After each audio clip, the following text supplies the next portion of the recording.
Il était une fois, dans une petite ville française appelée Saint-Rémy, un garçon nommé Lucas. Lucas n'était pas un élève brillant à l'école. Ses professeurs avaient l'habitude de dire qu'il était paresseux et distrait, toujours perdu dans ses pensées. Ses notes médiocres et son attitude désinvolte faisaient de lui le bouc émissaire parfait pour les enseignants frustrés.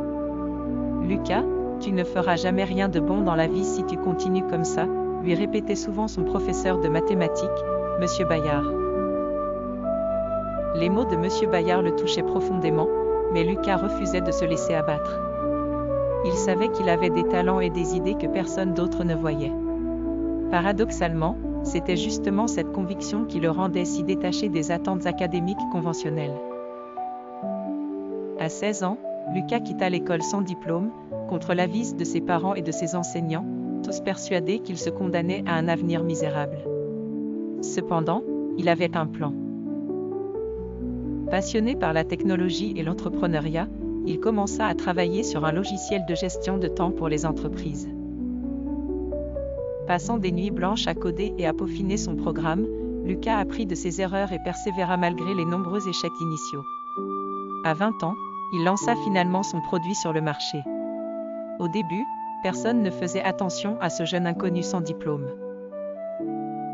Mais petit à petit, les petites entreprises commencèrent à adopter son logiciel, attirées par sa simplicité et son efficacité. Le bouche à oreille fit le reste.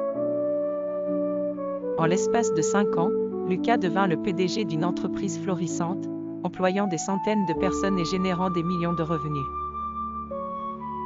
Ses anciennes failles se transformèrent en atouts, sa capacité à rêver grand, son refus de suivre les chemins déjà tracés et sa formidable résilience en faisaient un leader hors pair.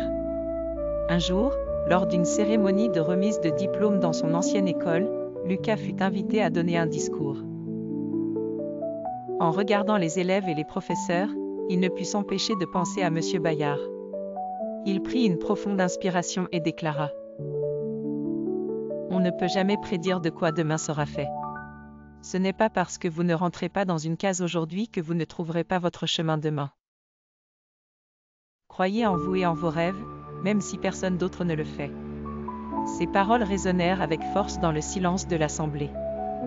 Lucas savait qu'il venait de boucler la boucle. Un élève méprisé était devenu un mentor respecté. Moulinant dans ses souvenirs, il se dit que finalement, M. Bayard lui avait rendu service en lui soufflant à l'oreille ces paroles cinglantes. Elles étaient devenues le carburant de son extraordinaire parcours.